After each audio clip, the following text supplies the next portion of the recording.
Hi friends, welcome back to my channel. ఈరోజు మనము chicken fry అండి, వితౌట్ ఆనియన్ టమాటో ఏమి వేయకుండా ఎంతో రుచిగా ఎలా తయారు చేసుకోవాలో చూపిస్తున్నాను. మిక్సీతో కూడా పని లేదు మనకి. ఆయిల్ వేసేసుకోండి. ఐరన్ కడాయి ఉంటే బాగుంటుందండి. ఐరన్ కడాయిలో బాగా చేసుకోవచ్చు. ఆయిల్ వేడెక్కిన తర్వాత కొద్ది కసూరి మేతి వేసుకుంటున్నాను. అలాగే శుభ్రంగా కడిగి పెట్టుకున్న చికెన్ వేసుకోండి. మీకు కసూరి మేతి లేదంటే మెంతి కూర వస్తుంది కదా, పచ్చి మెంతి కూర, అది కూడా వేసుకోవచ్చు. ఏది లేదైనా కూడా ఓకే. ఇలాగైనా ఓన్లీ చికెన్ డైరెక్ట్గా ఆయిల్లో వేసేసుకోండి. వేసుకొని ఇలా వేయించుకోవాలి. చాలా ఈజీ అండి, బ్యాచిలర్స్ కూడా చేసుకోవచ్చు. మనకి ఎప్పుడైనా సమయానికి తినాలనిపిస్తే డ్రైగా కూడా ఇలా చేసుకోవచ్చు. ఎక్కడ ఉల్లిపాయలు కట్ చేసుకోవాలా, టమాటాలు కట్ చేసి ఏమీ లేకపోయినా ఓన్లీ చికెన్ వేసి నేను ఎలా చేస్తానో చూపిస్తున్నాను. అలాగే మీకు గ్రేవీ కూడా వచ్చేటట్లు రైస్లోకి తినచ్చు, చపాతీకి తినచ్చు, చాలా బాగుంటుంది. ఇప్పుడు కొద్దిగా ఉప్పు వేసుకోండి, కూరకు సరిపోయేంత. తక్కువ వేసుకోండి. నేను ఇక్కడ రాక్ సాల్ట్ వాడుతున్నాను కదా, తక్కువ వేసుకుంటున్నాను. ఉప్పు పసుపు వేసుకొని బాగా కలిపితే చికెన్లో ఉండే నీచు నీరంతా బయటకు వచ్చేస్తుంది. ఎప్పుడే కానీ ఈ ప్రాసెస్, ఇది మెథడ్ ఫాలో కండి మీరు కూడా. చూడండి, ఇప్పుడు బాగా కలిపేసి కలుపుతూ ఉన్నంత మనకు వచ్చేస్తుంది. మూత పెట్టేసుకుంటే ఇంకా నీళ్ళన్నీ బయటకు వచ్చేస్తాయి. ఉప్పు పసుపు కూడా బాగా ముక్కలకు పట్టింది కదా. ఇప్పుడు మనం మూత పెట్టేసుకుందాము. అందులో ఉండే వాటర్ అంతా బయటకు వచ్చేస్తుంది. చూడండి, ఎంత వాటర్ వచ్చి అదే వాటర్లోనే మనకి చికెన్ అంతా ఉడికిపోతుంది. మనం ఎక్స్ట్రా నీళ్ళు ఇప్పుడు వేసే అవసరం లేదు. ఇప్పుడు బాగా కలుపుకోండి. నాన్ స్టిక్ కన్నా ఇలా ఐరన్ కడాయిలో చేసుకుంటే చాలా టేస్టీగా ఉంటుంది. ఒకసారి మీ దగ్గర ఐరన్ కడాయి ఉంటే ఇలా ట్రై చేయండి. ఇప్పుడు అల్లం వెల్లుల్లి ఫ్రెష్గా దంచుకుని అల్లం వెల్లుల్లి పేస్ట్ వేస్తున్నాను. 2 స్పూన్లంతా అల్లం వెల్లుల్లి పేస్ట్ వేసుకోండి. అదే వాటర్లో ఇది కూడా బాగా ఉడుకుతుంది. ఎక్కడ అతుక్కోకుండా మనకి వాటర్ ఉంది కాబట్టి పీసులకు కూడా బాగా అల్లం వెల్లుల్లి పేస్ట్ పట్టుకొని ఉడుకుతుంది. ఒక స్టెప్ నేను చూపిస్తున్నాను కదా, ఇదే మెథడ్లో చేయండి. ఎంతో రుచిగా ఉంటుంది. మనం ఏమీ స్ట్రెయిన్ అయ్యే అవసరమే లేదు. కట్ చేసుకునేది, మసాలా రుబ్బుకునేది ఏం పని లేకుండా సింపుల్గా రూమ్లో బ్యాచిలర్స్ ఉన్నా కూడా ఎవరైనా సమయానికి ఇలా చేసుకోవచ్చు. అల్లం వెల్లుల్లి కూడా బాగా వేగింది కదా. తర్వాత మనము కారం వేసుకోండి.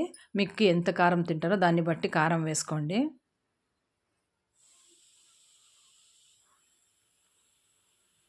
అలాగే 1 టీ స్పూన్ అంతా ధనియాల పొడి. అన్నీ డ్రై పౌడర్లే అండి, మనం ఎక్కడ దంచే అవసరం కూడా లేదు కదా. ఇప్పుడు అది కూడా ఒకసారి కలుపుకోండి, ముక్కలకంతా కారము అంతా పట్టేలాగా. ఆయిల్ కూడా ఎక్కువ కాబట్టదు, మనకి ఇంతలోనే నీట్గా చేసుకోవచ్చు, చాలా బాగుంటుంది. బాగా ఇలా ముక్కలకి కారం అంతా పట్టేలాగా కలుపుకొని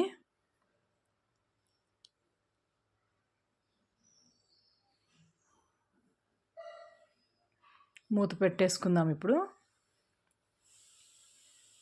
చూడండి, బాగా అంతా డ్రై అయింది కదా. ఇంకా మనకి ఎక్కడైనా బోన్స్ అలా ఉంటాయి కదా, అవి ఉడికిండవు. అవి కూడా బాగా ఉడికేలాగా మనము ఇప్పుడు మనం పెరుగు వేసుకోవాలా. ఇప్పుడు బాగా టేస్టీగా ఉంటుంది పెరుగు వేయడం వల్ల. చూడండి, ఇలాగే తినచ్చు, బాగుంది కదా చూడడానికి. అంతే రుచిగా కూడా ఉంటుంది, ఈజీ కూడా చేసుకోవడము. ఆప్షనల్ చికెన్ మసాలా అయినా వేసుకోవచ్చు మీరు. గరం మసాలా ఉంటుంది కదా, అది కూడా వేసుకోవచ్చు. నేను చికెన్ మసాలా వేస్తున్నాను ఇక్కడ 1 స్పూన్ అంతా. 1 టీ స్పూన్ అంతా మీరు చికెన్ మసాలా వేసుకోండి. అందుకే చికెన్ మసాలాలో కూడా సాల్ట్ ఉంటుంది. మీరు సాల్ట్ తగ్గించి వేసుకోవడం వల్ల మనకు సరిపోతుంది. ఈ మసాలాలు వేసినప్పుడు ఉప్పు అంతా అందులో పట్టుకుంటుంది కదా. ఇప్పుడు అది కూడా మసాలా బాగా కలుపుకుందాము, ముక్కలకు పట్టేలాగా. మీరు వేపుడుగా చేసుకొని సైడ్ పప్పుచారుకి అన్నంకి తినాలనుకుంటే ఇలా కూడా చేసుకోవచ్చు.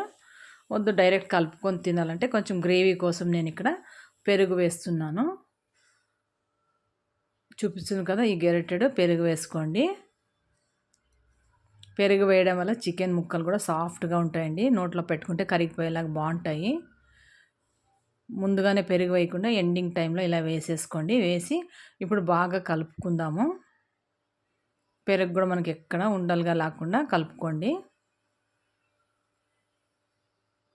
పెరుగు వేయడం వల్ల సాఫ్ట్ ఉండేదే కాక కమ్మగా కూడా ఉంటుంది. నాకు కొంచెం గ్రేవీ కావాలి కాబట్టి ఇప్పుడు నేను కొద్దిగా వాటర్ వేసుకుంటున్నాను. రైస్లో కూడా కలుపుకొని తినేకి బాగుంటుంది. ఇలాగా కొంచెం వాటర్ వేసి అంత మసాలాలు బాగా పట్టి ముక్క కూడా ఎక్కడైనా పెద్ద ముక్కలు ఉన్నా కూడా బాగా ఉడికిపోతాయి వాటర్లో. సింపుల్ అండ్ ఈజీ అండి. మీకు స్టెప్ బై స్టెప్ చూపిస్తున్నాను కాబట్టి లేట్ అవుతుంది ఇక్కడ. లేకపోతే ఒక 10 నిమిషాల్లో మీరు ఇంట్లో అన్నీ ఉంటాయి కాబట్టి పౌడర్ అన్నీ వేసేసి ఇమ్మీడియట్గా చేసుకోండి. చాలా రుచిగా ఉంటుంది. మనం ఎక్కువ రుబ్బి ఎక్కువ చేయడం అంతకన్నా రుచిగా ఉంటుంది ఇది. చూడండి వాటర్ అంతా ఉడుకుతూ ఉంది కదా, మనం ఇది ఇంకిపోయేదాకా పెట్టుకుందాము. అప్పుడు మనకి గ్రేవీ దొరుకుతుంది. మీడియం ఫ్లేమ్లో పెట్టేసుకొని ముక్కలన్నీ బాగా ఇలా కలిపి సెట్ చేసేసుకోండి. పెద్ద ముక్కలన్నీ మధ్యలో పెట్టేసుకొని నీట్గా. ఆప్షనల్ అండి పెప్పర్ పౌడర్ వేయడం వల్ల ఈ చలికి బాగుంటుంది.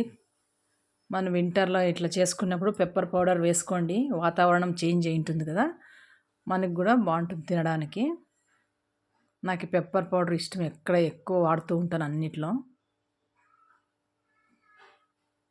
చూడండి అంతా వాటర్ ఇంకిపోయి మన గుజ్జులాగా రెడీ అయింది కదా. ఈ మాత్రం ఉంటే రైస్లో కూడా కలుపుకొని తినచ్చు.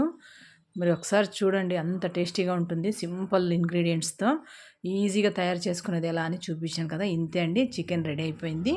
ఇది రైస్లోకి తినచ్చు, సైడ్ డిష్గా తీసుకోవచ్చు, చపాతీకి బాగుంటుంది. తప్పకుండా ట్రై చేయండి. Thanks for watching.